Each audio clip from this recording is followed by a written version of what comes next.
Kanakpur development society এর দ্বারা পরিচালিত আজকের পরিষ্কার পরিচ্ছন্নতা শিবিরের মাননীয় সভাপতি মহাশয়, মঞ্চে উপবিষ্ট পাবলিক হাই স্কুল কনকপুরের প্রধান শিক্ষক মহাশয়, মঞ্চে উপবিষ্ট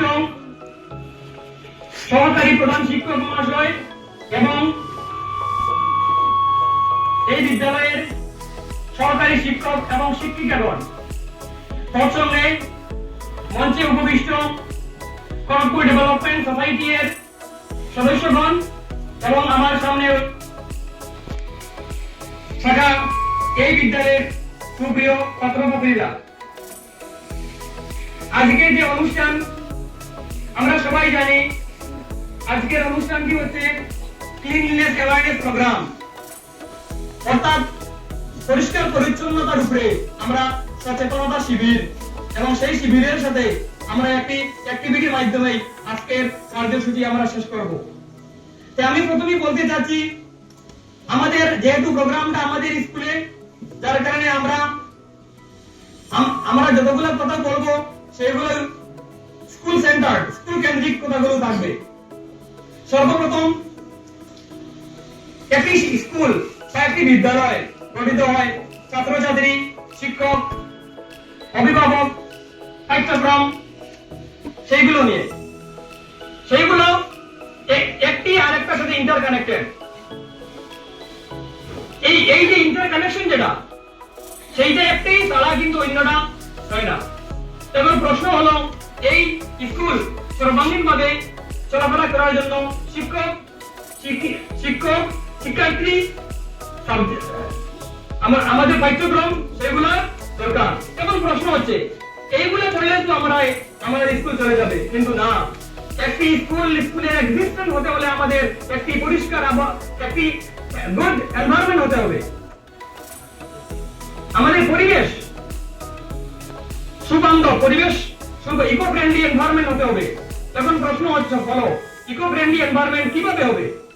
আমাদের দ্বারা প্রাকৃতিক পদ্ধতির মাধ্যমে অবশ্যই হবে, প্রাকৃতিক পদ্ধতির মাধ্যমে, কিন্তু এই পদ্ধতিটা আমাদেরকেই করতে হবে। আমি যেহেতু আজকের অনুষ্ঠান ক্লিনলিনেস অ্যাওয়ারনেসের উপরে, তাই আমি দুইটা কথা বলছি। সর্বপ্রথম, আমরা যখনও ঘরে থাকি না কেন, আমাদের মা বাবা আমাদেরকে শিখিয়ে দিয়েছেন যে সর্বদা পরিষ্কার পরিচ্ছন্ন থাকতে। আমাদের স্কুলের প্রধান শিক্ষক উনি ইন্ট্রোডাক্টরি স্পিচেই বলেছেন, ক্লিনলিনেস ইজ কল্ড গডলিনেস। খ্রিস্টান যে স্কুলগুলো, মিশনারি স্কুলগুলো আছে, সেগুলোতে এইটাই তাদের মন্ত্র হিসেবে দাঁড়ায়। একইভাবে আমাদের ব্যানারও একটি লাইন লেখা আছে, cleanliness and beauty always go hand in hand. আমরা ক্লিনলিনেস এন্ড বিউটি, যদি কোনো মানুষ বা কোনো পরিবেশ বা কোনো শিক্ষা প্রতিষ্ঠান বা যে কোনো জায়গা যদি আমরা পরিষ্কার থাকি, তাহলে অটোমেটিক্যালি এইটা সৌন্দর্য বেড়ে যায়। যার কারণে cleanliness and beauty directly proportional করে, সমানুপাতিক, একটার সাথে সাথে আরেকটা বাড়ে। এখন এই পরিষ্কার পরিচ্ছন্নতা এটা হইল গিয়া কোনো আইন দ্বারা কার্যকর হয় না যদি আমাদের মধ্যে সচেতনতা না থাকে। সচেতন নাগরিক অনেক সময় অনেক বড় বড় কাম কাজ করতে পারে, কিন্তু অনেক সময় আমরা আইন ভঙ্গ করি। এখন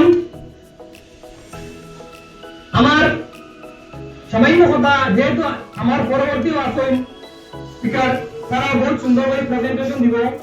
আমার কিন্তু সাজেশন যে আমরা এই পরিষ্কার পরিচ্ছন্নতা যেটা, এইটাকে খুব বেশি গুরুত্ব দিতাম।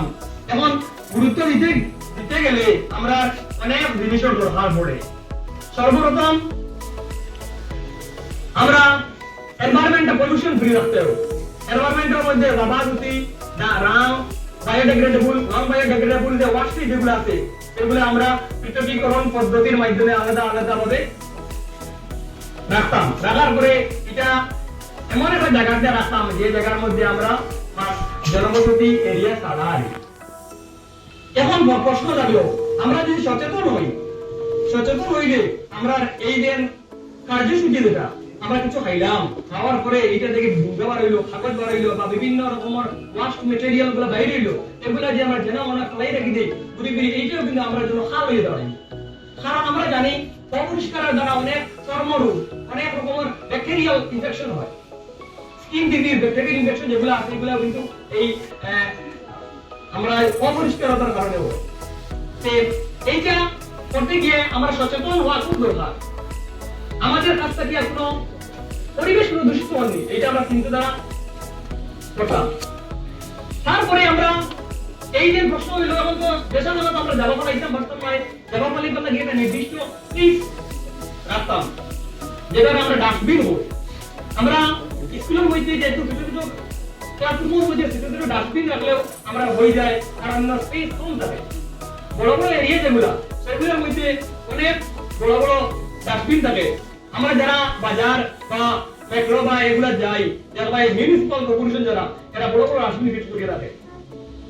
আমরা একটা উদ্দেশ্য আমার খোলার, যেহেতু আমরা এই প্রোগ্রামটা শুধুমাত্র স্কুল নয়, শুধু আমরা বৃহত্তর কানাকপুর এরিয়ার জন্য একটা মেসেজ দিতে চাই যে আমরা গ্রামের যতটা ইলেকট্রিকের খুঁটি আছে সব নিচে আমরা একটা ডাস্টবিন ফিট করছি। আমরা যে সময় কোনো কিছু খাইমু আর যে সময় কোনো কিছু আমরা কাছ থেকে যাবা বাইরে দিব, এগুলো আমরা নির্দিষ্ট ডাস্টবিনে বলাইতাম। একটা খুঁটির মধ্যে দূরত্ব ম্যাক্সিমাম 100 মিটার দূর। ওটা আমরা মনে রাখতাম যে আমরা যদি চিপসের একটা প্যাকেট খাইলে আমরা যদি ওই খুঁটির সময় আমরা প্যাকেটটা কিনি, খাইতে লাগে নেক্সট খুঁটিতে যা ওটা আমরা ফালাই দিয়ে যাবো। ফালাই হইব কিনা আমরা ইকো ফ্রেন্ডলি এনভায়রনমেন্ট হইব। কারণ প্লাস্টিক আমরা জানি এটা হলো নন বায়োডিগ্রেডেবল, এটা কিন্তু ব্যাকটেরিয়া এটারে বিনষ্ট করতে পারে না। আর এটা যদি আমরা সবাই আবার ফলাই রাখি, মাটির যে গুণাগুণ যেটা এটা নষ্ট হয়ে যাবে, ওটার প্রতি লক্ষ্য রাখতাম। আর একজনে আর একজনে শেয়ার করতাম যে আমরা ওরকম করতাম। তারপরে আমরা খুব ইম্পর্টেন্ট একটা হইল গিয়া, যেহেতু আমরা তো কানাকপুর ডেভেলপমেন্ট সোসাইটি, তার বয়স তো বেশ নাই, কিন্তু তার এইমস এন্ড অবজেক্টিভস গুলো বহুত বড়। আমরা অনেক সময় দেখা যায় এখানে জল জমে যায়, স্কুল এরিয়া এখন আমরা রাস্তাঘাট বা বিভিন্ন রকমের religious institution, educational institution, social institution, এগুলা দেখা যায় এখানে জল জমে বই থাকে। জল জমার পরে স্ট্যাগনেন্ট ওয়াটার যেগুলা, এগুলোর মধ্যে কি হয় অনেক সময় দেখা যায় কিনা মাটি ডিম দেয়, মশাই ডিম দেয়, যার কারণে ম্যালেরিয়া রোগ যেটা এটা ছড়াইবার বহুত আশঙ্কা থাকে, ডেঙ্গু রোগ ছড়াইবার বহুত আশঙ্কা থাকে। আমরা স্ট্যাগনেন্ট ওয়াটার দ্বারা রানিং ওয়াটার মানে প্রসেস করিয়ে দিতাম। এইটার লাগে স্পেশাল ড্রেনেজ ফেসিলিটি, এটাও আমরা কিন্তু অবজেক্টিভ আছে, যেমন আমরা মাথা থাকে, কিন্তু এটা ইমপ্লিমেন্ট করতে হলে ফাইন্যান্সিয়াল মাথাতে, হিউম্যান রিসোর্স মাথাতে, এটা আমরা কিন্তু চেষ্টা করব করে দিয়া। তারপরে আমরা আরেকটা ইম্পর্টেন্ট প্রশ্ন, এটা তো আমরা নিজে সচেতন হইলেও করতে পারবো। ড্রিঙ্কিং ওয়াটার, জলটা হইলো কি ড্রিঙ্কিং ওয়াটার, এটা যদি আমরা খাওয়ার উপযোগী হয় না, আমরা যে কোনো জায়গায় যদি পানি খাই তাহলে আমরা অনেক রোগ হওয়ার সম্ভাবনা থাকে। তাই আমরা মালিক কিনা করতাম, এইটা হয় ফিল্টারের মাধ্যমে, ফিল্টার পদ্ধতির মাধ্যমে আমরা জলটারে পিউরিফাই করতাম, না হয় বয়েলিং এর মাধ্যমে করতাম। আর এই যে ওয়াটার যেগুলা আমরা স্কুলে তো হিসাবে বাড়িতে গিয়া বোতল ভরিয়া এই বয়েলড ওয়াটার না হয় ফিল্টার্ড ওয়াটার গুলা স্কুলে আমরা লইয়া আইতাম। এরপরে আরেকটা ইম্পর্টেন্ট আমরা না বললে পরিবেশ বাঁচাইতে গেলে পরিবেশের যে উপাদান যেগুলা, জৈবিক উপাদান, প্লান্টেশনটাও কিন্তু খুব জরুরি। আমরা ভারত সরকার, আসাম সরকার বিভিন্ন রকমের প্লান্টেশন ড্রাইভ করে, বিভিন্ন রকম অবজারভেশন ডে গুলা সরকারে তো তার করিয়া লাগবো।